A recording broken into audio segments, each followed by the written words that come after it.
negative. Okay, so we saw when x is 0, that occurs between these two roots. Y was negative 10. And so in between these two values, it's negative. Okay? And then we just do the same. We go, well, what's a number that's left of minus 2? And so I'm going to use minus 3. Okay? Obviously, you could use minus 10 if you want to, or anything like that. But you just want to try and keep it simple. So when x is minus 3, what's our value of y going to be? We're going to have minus 3 plus 2. So I'm putting the x in here, and then minus 3 take 5. And we've got minus 1 times minus 8. Negative times a negative, positive. We've got positive 8. Again, the value of it's not significant, just that it's positive. Okay? And a number to the right of positive 5, we'll have when x is 6. I'm going to have y is 6 plus 2 times 6 take 5. We've got 8 times 1. 8 again, but positive. Okay, B, going to be a little bit easier. We're going, the roots occur when that equals 0. X plus 3 is 0. So x is going to be minus 3. Okay. What's a value to the left of minus 3? Minus 4. Y is going to be minus 4 plus 3, minus 1. So we've got negative. And when x is 0, okay, a value to the right, you're going to have y is 0 plus 3, which is 3, which is positive. Excellent.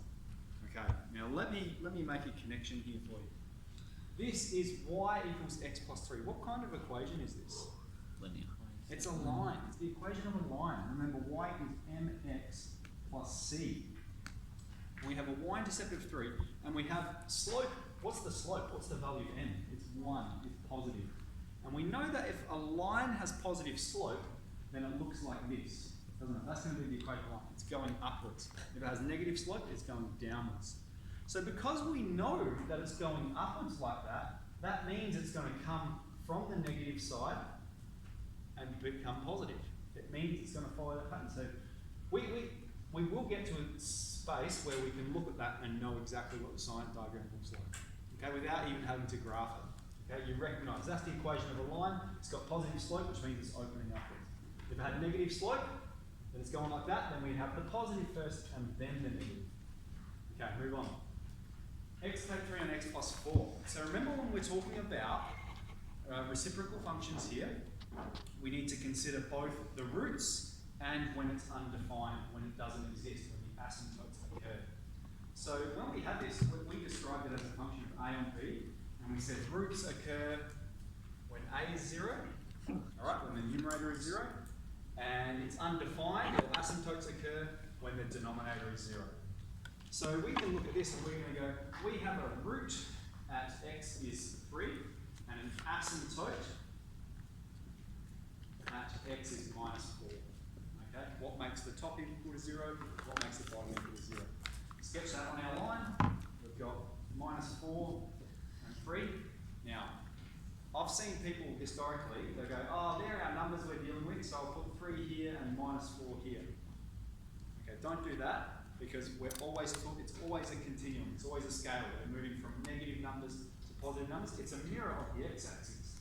And so we've got here minus 4 and 3. All right? So you've got minus 4, minus 3, minus 2, minus 1, 0, 1, 2, 3. All right? It's going up in order.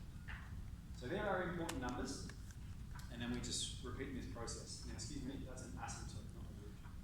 And so we're going to go, oh, well, when x is 0, we're going to have y is 0, take 3 on top of 0 plus 4. We've got minus 3/4. Okay? Again, the value is not significant, just that it's negative. Okay? What about when x is something larger than 3? A number larger than 3, we'll go 4. When x is 4, y is 4, take 3 on 4 plus 4. So we've got 1 on 8. Okay? It's positive. And then when x is minus 5, minus 5 take 3 on minus 5 plus 4, minus 8 on minus 1, positive 8. Positive. Okay? So that's how we're making a mathematical argument. Alright? We're identifying any roots and asymptotes, we're plotting them on our sign diagram, what's a number between these two regions? What's a number further up there? What's a number? It doesn't matter what number it is, okay?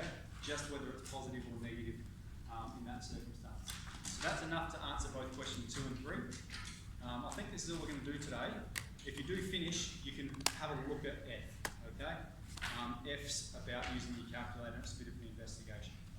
I'll leave it there for